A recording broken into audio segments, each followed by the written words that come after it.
listening to the Wrestle Havoc podcast on YouTube, where we discuss everything in and outside of the squared circle. We talk all that goes on in the realm of WWE and AEW every week. And now, here's your host, the one that will give you a reality check on pro wrestling, Flamin' Ricky DeReyes. This is the Wrestle Havoc Podcast.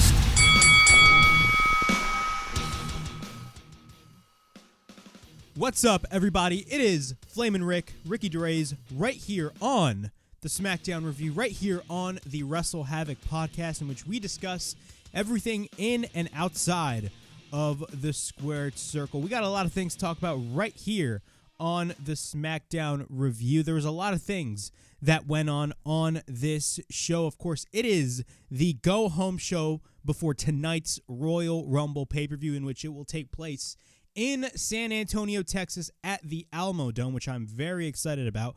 You know, very rarely I'm excited for the Royal Rumble because, you know, there's most of the time just disappointment.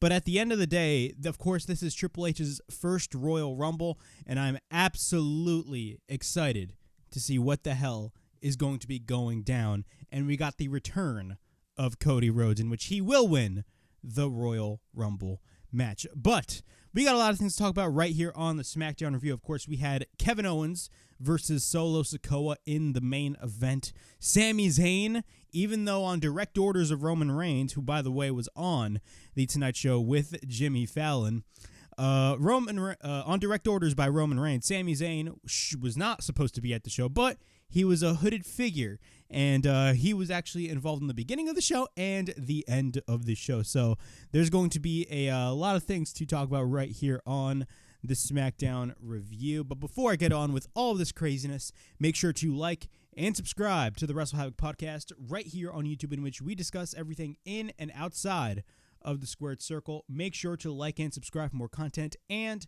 as the frickin' referee would say, ring, ring, ring that damn bell for more notifications. Also, the Wrestle Havoc Podcast is also available on audio platforms. It is available on Apple Podcasts, Spotify, Anchor, and Google Podcasts. So if you guys want to listen to the Wrestle Havoc Podcast in audio format, it is available on all of those platforms. Also, episode 5 of the Wrestle Havoc Podcast was uploaded last night. Of course, as I told everyone earlier this week, I'm going to be uploading episode 5 earlier than usual, because usually every Sunday I upload the main show. But I uploaded the main show on Friday, which was yesterday, because of the fact that, of course, today is the SmackDown review, but we also got the Royal Rumble, and I will be giving you guys my Royal Rumble review tomorrow. So be on the lookout for the Royal Rumble review as well. But yeah, man, let's get on with the SmackDown review. Of course, we have a video package that opened up SmackDown, a very well-produced video package of the Tribal Court of Sami Zayn, of course, which happened this past Monday on the Raw 30th Anniversary Special, which was probably the best segment that I have ever seen in the last how many years I've been watching this product. It was absolutely amazing. Need I say more? I don't even have to get into it. You guys already know what happened. But of course, the van arrives in the arena. The Bloodline arrive. Well, not Roman Reigns. Jimmy and Jay and Solo arrive in the arena, and while Jay is walking, we got Sami Zayn. Yes, Sami Zayn. And Jay's like, what the hell are you doing here? He's not supposed to be here on direct orders of the Tribal Chief. And this was a great moment, by the way. Sami says that, you know, he needed to talk to Jay face to face, and he thanked him for his defense. Of course, Jay was the one that defended Sami Zayn this past Monday on Raw in the Tribal Court segment, and that led to the not guilty verdict with Roman Reigns. And he wanted to thank him and for his defense, and he will not forget that, and says if he needs absolutely anything, he is there 100% always. And that actually plays a later role in the main event later tonight in, of course, Kevin Owens' match against Solo Sikoa. In the opening match, we got Rey Mysterio versus Karrion Kross. Pretty good match overall. Relatively short match, I will say that.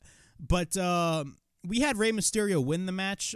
Honestly, I didn't like that decision. I would have had Karrion Kross go over. but they had Rey Mysterio win at the end of the day, but it was a relatively short match at the end of the day. They've been building up this match for like 2 weeks at this point because they announced this match 2 weeks ago. Both lock up. Kross shoves Rey down. We get a kick by Rey onto the knee of Kross, followed by the head scissors. After that, Kross fires back with the clothesline, and he sends Rey Mysterio to the outside. He picks up Rey, but then Rey escapes and pushes Kross to the ring post. But then Rey goes back into the ring. Rey then takes out Kross on the outside with the sunset flip powerbomb, sending Kross to the barricade. After that, once we're back from commercial break, Kross is in control. He hits a backbreaker on Rey Mysterio. We get a cover by Kross and a near fall, but then Kross takes Rey to the top rope. He tries to rip the mask off of Rey, so that's a new thing right there. It's a common occurrence in AEW, because every time when the Lucha Brothers always wrestle a match, there's always an instance when the opponents try to rip off the mask of Pentagon. But this happened with Rey Mysterio. Kross tries to take the mask off of Rey. But what happens after that is Rey fights back. Kross comes back and knocks Rey upside down. Then he runs towards Rey, but instead runs into the ring post, shoulder first. And then after that, we get an enziguri by Rey. He sends Kross to the middle rope. He sets up the 619, but then Scarlett interferes. But then Rey still manages to get Kross down, but on the other corner on the other side of the middle rope. And then after that, Rey manages to hit the 619, followed by a splash off the top. We get a cover by Rey, but we get a kick out after that. Then Kross manages to hit the Northern Light suplex, and then he picks him up again, but then Rey manages to roll up Kross, and Rey gets the win, escaping Karrion Kross in the opening match for SmackDown. Nice opener to start off the show. Again, I even tweeted this out. I didn't like the fact that Karrion Kross lost. I would have had him win, to be quite honest with you, because it makes Kross look stronger. But maybe they're going to be going forward with this whole feud. I mean, maybe things will escalate at the Royal Rumble. Now, keep in mind, I do believe Dominic will be at the Royal Rumble, because we all know Rey's going to, I believe he's also going to be in the Royal Rumble. So it's going to be interesting seeing both of the dynamic of Rey Mysterio and Dominic at the Royal Rumble and see what the hell is going to be going on. I'm very excited about that. But again, a lot of things are going to be happening in the Royal Rumble match tonight. So it's going to be really good to see. Here's a segment in which I thought started off very bad and actually ended up being really good. We had Austin Theory show up. Yes, Austin Theory. He's a part of Raw. Now, granted, I know that there has been a lot of crossover when it comes to Raw and SmackDown for the past couple of weeks, but like Austin Theory is never on SmackDown, so why the hell are you bringing him in? I thought we were under a brand split. But clearly WWE does not care about the brand split. Austin Theory shows up on SmackDown, but another thing I want to add is I stated a couple moments ago that they didn't care about the brand split. I think Michael Cole on commentary gave a reason for that, and the reason was it's Royal Rumble season, so anybody can go wherever they want.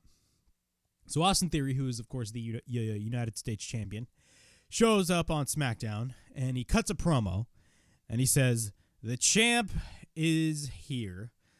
Not only he retained his U.S. title at Raw 30 on controversial circumstances, but now he's going straight to the Royal Rumble, and he will win the Royal Rumble, basically.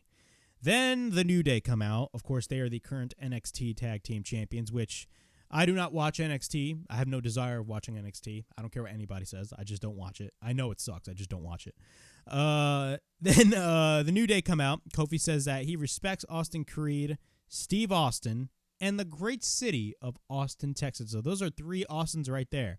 A lot of people were making a big deal about this, about saying, oh my God, is it a teaser for Steve Austin?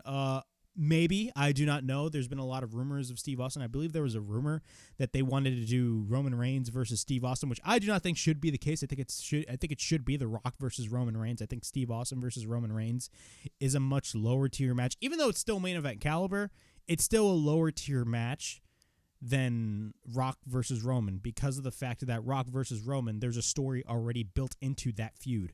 And what really would be the story with Roman Reigns and Steve Austin? That's just my opinion.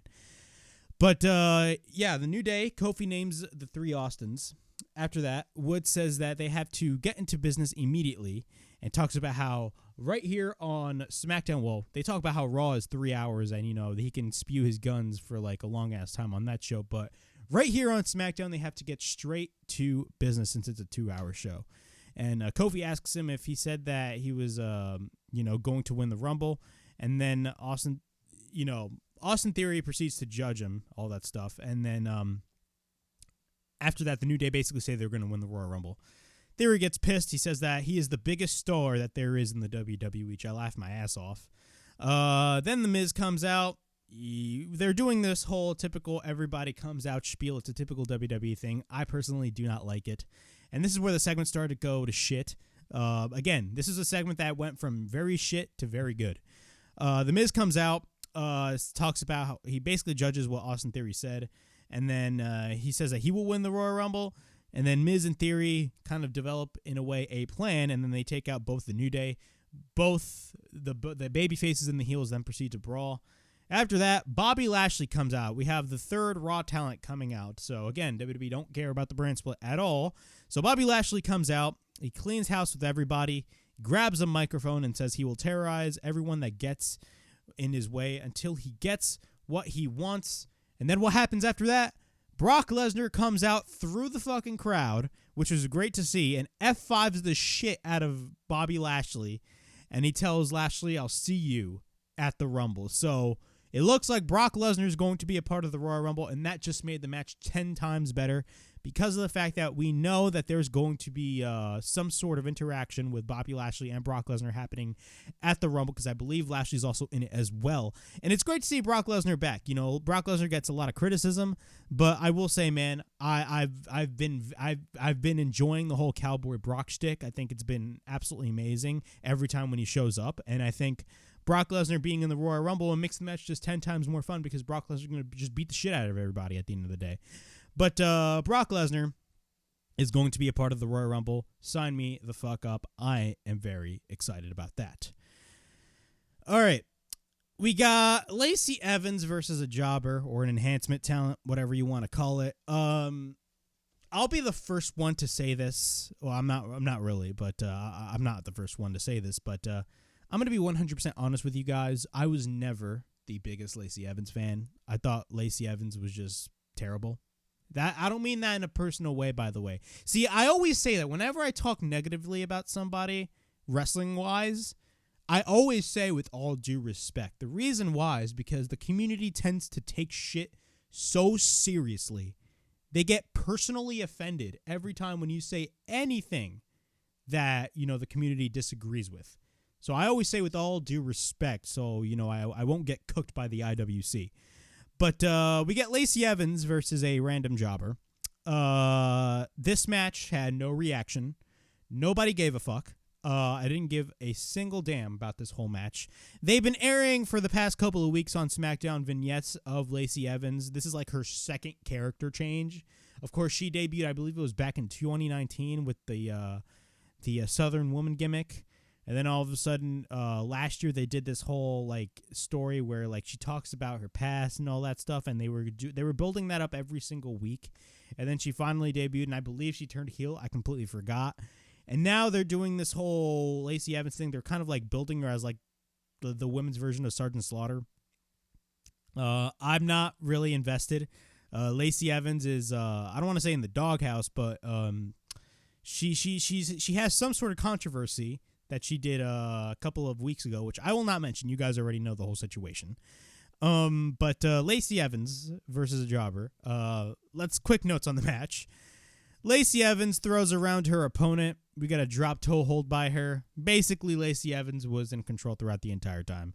Both lock up. We got a jumping knee. She grabs the bottom. So what happens is the bottom of her boot actually fell off, and she still managed to work with that. She uses it as a weapon. She drops her down. She hits her right, and then she picks up her opponent, but then the jobber rolls her up. We get a near fall. Lacey manages to hit the women's right and applies the Cobra Clutch and wins the match. After that, she cuts a promo, and she says her opponent just learned that the Cobra Clutch is unbreakable. She's the one with the microphone. You have the crowd just booing her, and says that she will beat all other 29 other women, and says that we should all salute to our soon-to-be Royal Rumble winner. I don't care.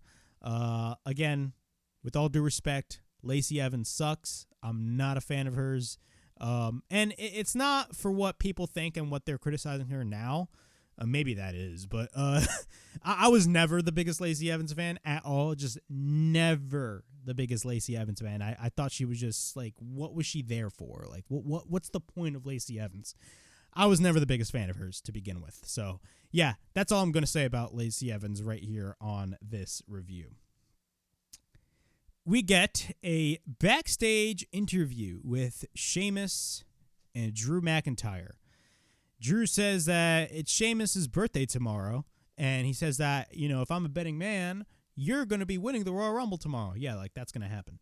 Sheamus says that, nah, man, you're going to win the Royal Rumble, and then they both trade back and forth saying, oh, no, you're going to win the Royal Rumble, you're going to win the Royal Rumble, and, both exchange chops as they always do, blah, blah, blah, and then Sheamus says that Hit Row will be back to Skid Row. Shout out to the band Skid Row. And they will put out banger after banger after banger. Now, this is very funny. Speaking of banger, I believe the original name for this team was called the Banger Bros.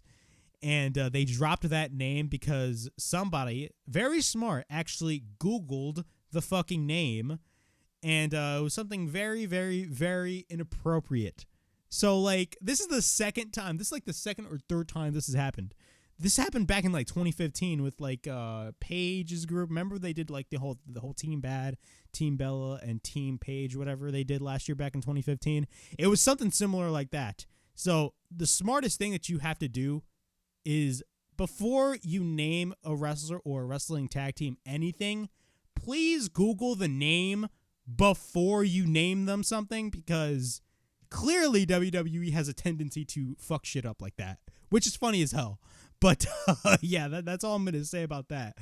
But that was pretty funny. So they're no longer called the Banger Bros. We get a video package highlighting, of course, the recovery process of Cody Rhodes. A great video package, of course. They've been airing video packages of Cody Rhodes for the past, 3 weeks on WWE television, across both Raw and SmackDown, of course. This is leading up to Cody Rhodes' Royal Rumble return, which is going to be absolutely amazing, considering the fact that Cody Rhodes should be the guy to beat Roman Reigns. First off, he should be the guy to win the Royal Rumble, period. And he should be the guy to beat Roman Reigns at the Royal Rumble. And people are saying, oh my God, this is so much similar like a Daniel Bryan situation. No, it's not. It is not a situation like Daniel Bryan, because you do have options. But the most logical choice to win the Royal Rumble is Cody Rhodes. There is a reason why WWE booked the Elimination Chamber pay-per-view in Montreal next month. What a coincidence, White, right? What a coincidence. Exactly. There's a reason why they booked Elimination Chamber in Montreal, is because I believe that they're going to be doing Roman Reigns versus Sami Zayn one-on-one in Sami Zayn's hometown. That's all I'm going to say about that. So we have Sheamus and Drew McIntyre versus Hit Row in the semifinals. So now going into this, I talked about this for the past couple episodes.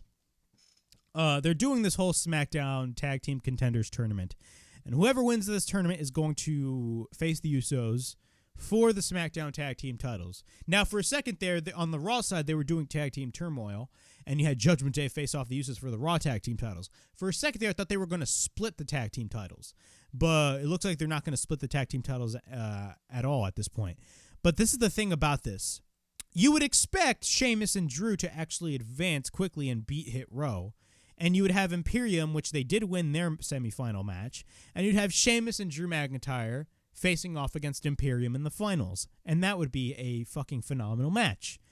But no. Instead, we got frickin' the Viking Raiders attacking Sheamus and Drew before the match even starts. They send Drew to the barricade, and then Sheamus then gets sent to the barricade. Eric then drives his knee, and then he drives his knee on Drew McIntyre.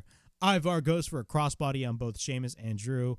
Once we're back from break, Hit Row is out in the ring, and then Adam Pearce comes out, and then it looked like Sheamus and Drew McIntyre were walking, as Michael Cole stated, back to the locker room, apparently looking for the Viking Raiders. And then Adam Pearce says this, oh yeah, they forfeited the match, and you guys have replacements. Okay, let me think about this right here. I like watching wrestling from a logic point of view. That is the most fucked up rule I have ever seen. The fact that they be getting attacked by, I know it's wrestling and anything can happen, right? But the fact that they be getting attacked by wrestlers before a match, and then they go backstage to try to look for like another team. Well, not another team, but like they go into the back to try to find the people that attacked them, and all of a sudden they quote unquote forfeited the match. That is such a dumb ass rule. They almost did the same shit on Monday, but with Sami Zayn and the Usos. Like Jimmy got injured, and then you had freaking Adam Pearce like, oh yeah, you guys have to relinquish the tag team titles. Now, granted, that did not happen. It actually played out perfectly, and you had Sami inserting himself into that match. But this situation is so different. That rule that Adam Pearce be saying like, oh yeah, you guys have to forfeit the match because of shit that happened out of your fucking control is the dumbest shit I've ever heard in my life. You know, I hate when they do shit like that. I was actually looking forward, for Drew and Sheamus to actually advance. Keep in mind, people are saying that the reason why Sheamus and Drew got, attacked by the Raiders and they got quote unquote eliminated from the tournament is because of the fact that they can't lose to the Usos. Bro, at the end of the day, whoever wins this tournament are going to be losing to the Usos anyway. So really, what's the point? I don't know. But the replacement is Braun Strowman and Ricochet. Oh my God, whatever. This out of both semifinal matches, really the best one was the Imperium versus Legado del Fantasma match. That match was perfect. That match was amazing. But I'm not even gonna go through spot by spot in this first semifinal match. You guys already know who won: Braun Strowman and Ricochet. We got LA Knight. Of course, LA Knight is going to be wrestling Bray Wyatt in Bray Wyatt's first match back ever since returning to WWE at Extreme Rules this past October in the Mountain Dew Pitch Black match. And LA Knight cuts a final promo before tonight's Pitch Black match. This is actually great to see. You had LA Knight coming out dressed as the Eater of Worlds version of Bray Wyatt. Old theme, everything. He's basically cosplayed as the original version of Bray Wyatt. And he gets in the ring. He takes everything off and shows off his LA Knight shirt. And he does his typical catchphrase, "Let me talk to you." Yeah. The biggest moment in Raw history was when he walked out of the ring, that being LA Knight, when he walked in the ring. He heard him chanting, "Let me talk to us." And he basically talked to them, even if they didn't deserve it. And then The Undertaker comes out to assist Bray Wyatt. Why is that? Because none want anything of LA Knight. Yeah. After that, Bray Wyatt has 24 hours before the Pitch Black match, and he wants him to take any bit of advice that Taker whispered in his ear. Come out to whatever version that you are coming out to, and he'll give him any tinkle of his loins. Because in this ring, he will get taken out, torn up, played out, all that shit. He will dump his ass, and his dumpy ass ain't coming back, basically. That's what LA Knight stated. And then Bray Wyatt, all of a sudden, is sitting in the rocking chair onto the stage and said that, the time for talk is over, and tomorrow night he will finally get to meet what he has been looking for this entire time. And so this, tells him to take his time tonight, joke all you want, because tomorrow night, that being tonight, when the lights go out, he will see what he is really capable of. And then he laughs, but then immediately stops laughing because you have Uncle Howdy on the rafters and just pure silence. And that's very interesting. What role will Uncle Howdy play in this Pitch Black match? We're going to have to wait and see. But this was a very well done segment. Even though for the amount of time that it had, it was a relatively short segment. It was a pretty good segment overall. I love the fact that LA Knight actually showed up in the old Bray Wyatt gear. I really dig that. It was Bray Wyatt's old theme. Everything. The Eater of Worlds, Bray Wyatt. Great stuff to see. But overall, I'm very interested to see what this Pitch Black match is going to be. At the end of the day, we already know who has to win this match. There is no reason for Bray Wyatt to lose this match because it makes absolutely no sense that you brought back Bray Wyatt and his first match back, he loses. Come on, you can't do that. So Bray Wyatt has to win this match whether you like it or not. But let's be honest, LA Knight has been absolutely fantastic throughout the entirety of the build for this match. All right. Here was probably the best match of the entire night. We had Legado del Fantasma versus Imperium for the semifinals of the SmackDown Tag Team Title Contenders Tournament. This match was pure perfection. Like if you are looking for classic NXT Black and Gold type shit, this match is it for you.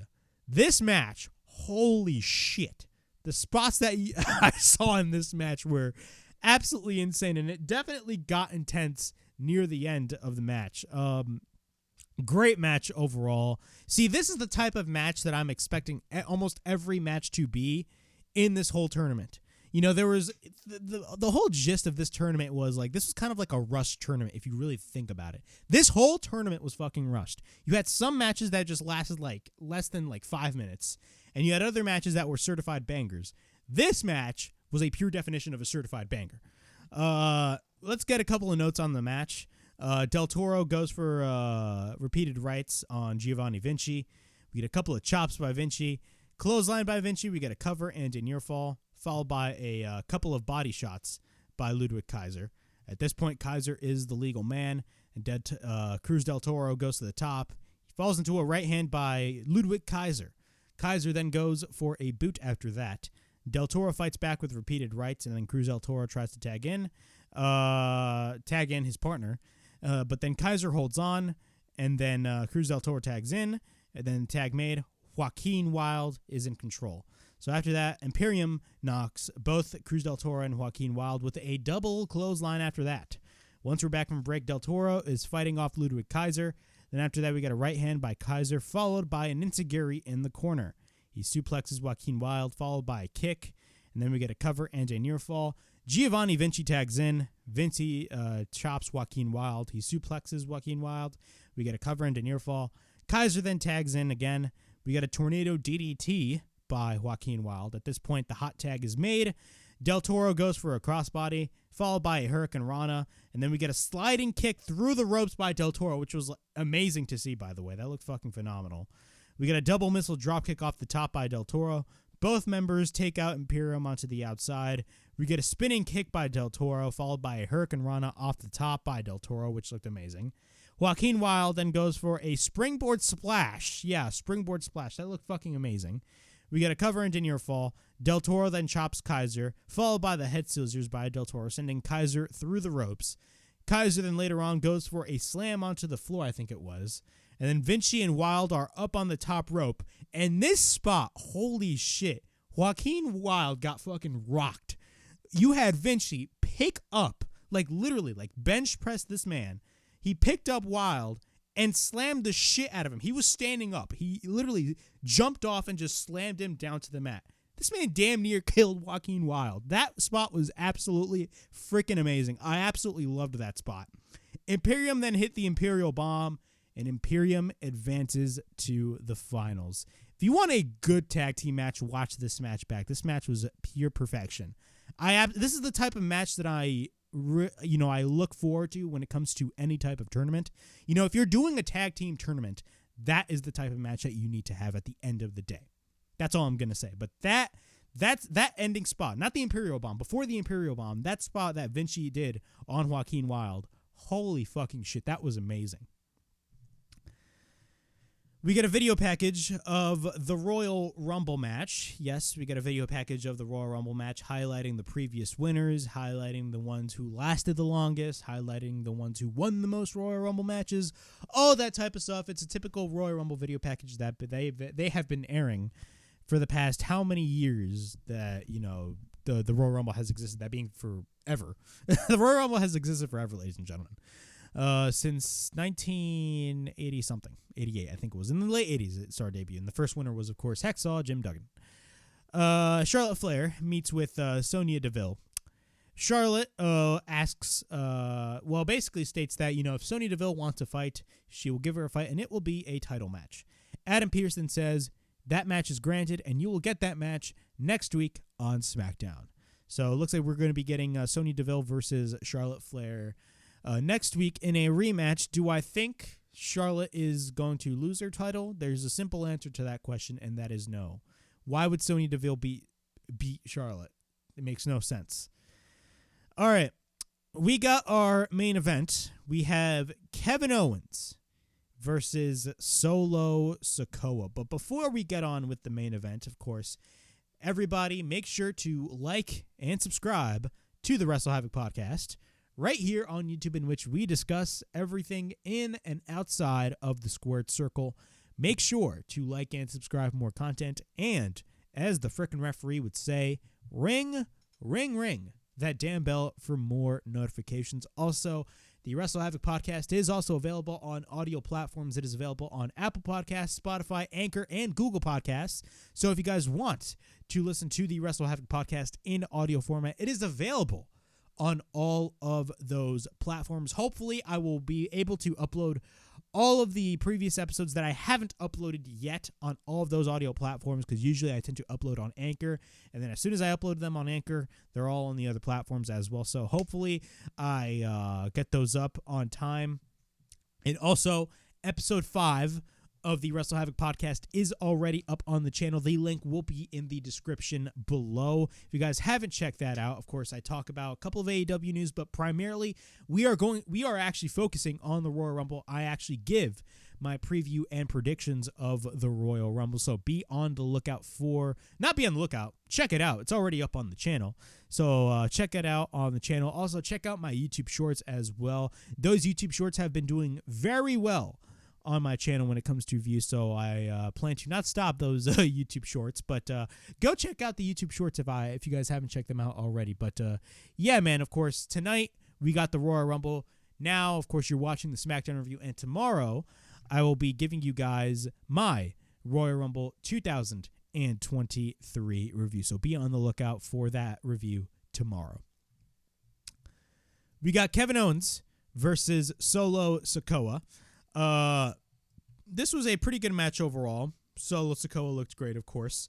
Of course, Roman Reigns was not on this show. Roman Reigns was actually on the Tonight Show with Jimmy Fallon, which was pretty interesting. He actually mentioned Jimmy Fallon actually mentioned about The Rock, him saying, is The Rock gonna wrestle? And then he talked about that, and you knew when Roman Reigns is talking about The Rock, you just knew that, like, yeah, The Rock is going to be wrestling at WrestleMania. When is The Rock going to be showing up? A lot of people are saying he's going to be showing up at the Royal Rumble. I highly doubt that. A lot of people are even saying that he's going to win the Royal Rumble. Newsflash, ladies and gentlemen, The Rock is not going to win the Royal Rumble. He's just not. It makes no sense for him to win the Royal Rumble, period. But we do not know when The Rock will show up. We don't even know if he's going to show up. I still believe he will still show up in the future. We just do not know when. But we got Kevin Owens versus Solo Sikoa. Of course, Kevin Owens is going to be facing off against Roman Reigns tonight at the Royal Rumble pay-per-view. But let's get on with the match. Both Kevin Owens and Solo brawl and fight it out. We get a side headlock by KO. Solo then no-sells multiple times, and he no-sells KO's shoulder tackle.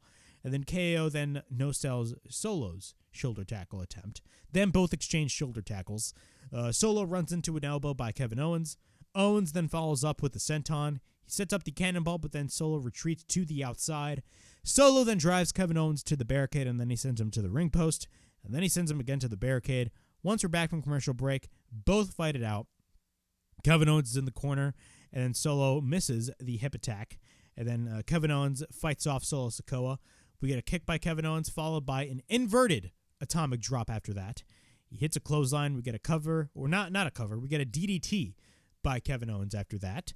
We get a cover and a near fall. Kevin Owens goes to the top rope, but then Solo Sikoa comes back with a right hand.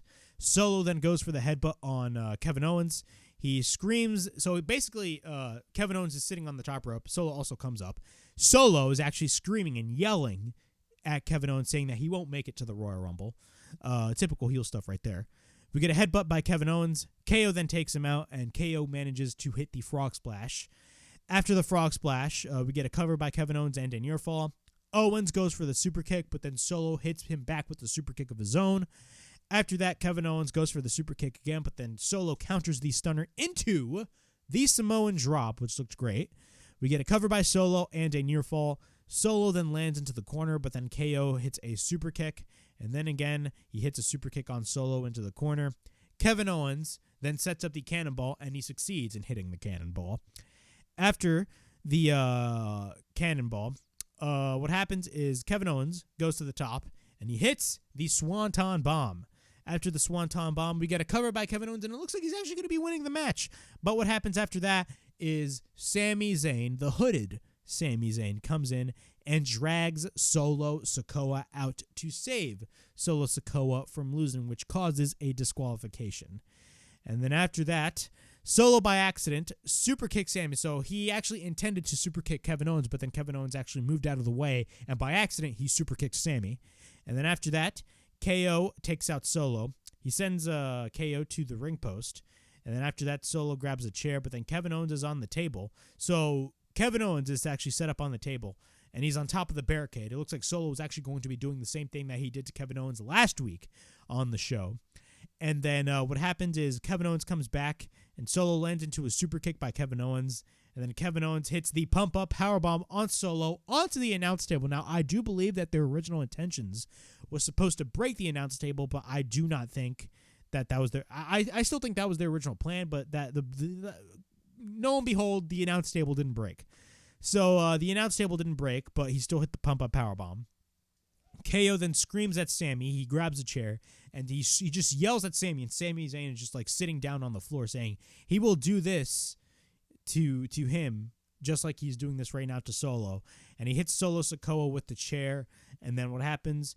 Kevin Owens stands tall, and he screams on the screen saying, like, blah, blah, blah, I'm going to beat the shit out of you, all that shit at the Royal Rumble, to further build up to their Royal Rumble match that will be happening tonight. So, yeah, that was SmackDown. Very, very interesting stuff. Sami Zayn, it looks like Sami Zayn fucked up again. And the reason why Sami Zayn was there is because of the fact that, and I completely forgot to mention, Jey Uso actually offered, Sami Zayn, like, hey, I got a favor for you. Will you do this for me? And Sami Zayn ended up doing that. But, yeah, man, overall, this was a pretty good show overall. The main event was pretty good. I did not like the fact that it ended in a DQ, but at the end of the day, if you really think about it, the DQ kind of served its purpose because it further built to the match and to the story that they're telling. So I'm not going to crap on them there. WWE tends to love doing DQ finishes on their television shows, which I absolutely hate, but it is what it is. But, yeah, man, we got the Royal Rumble tonight. It's going to be a very good show. Very interesting show, by the way. Where does Sami Zayn lie, as Michael Cole stated at the end of the show? Sami Zayn, it looks like this man is going to be in the doghouse, and for all that it's worth, man, this man is going to get whacked at the end of the day. But, yeah, that was my SmackDown review from January 27th, 2023. Please like, subscribe, comment down below, push that bell for notifications, and be on the lookout for more videos right here on the Wrestle Havoc podcast, right here on YouTube, in which we discuss everything in and outside of the squared circle. Make sure to like and subscribe for more content, and as the frickin' referee would say, ring that damn bell for more notifications. And as always, it is Flamin' Rick, Ricky DeRays, signing out.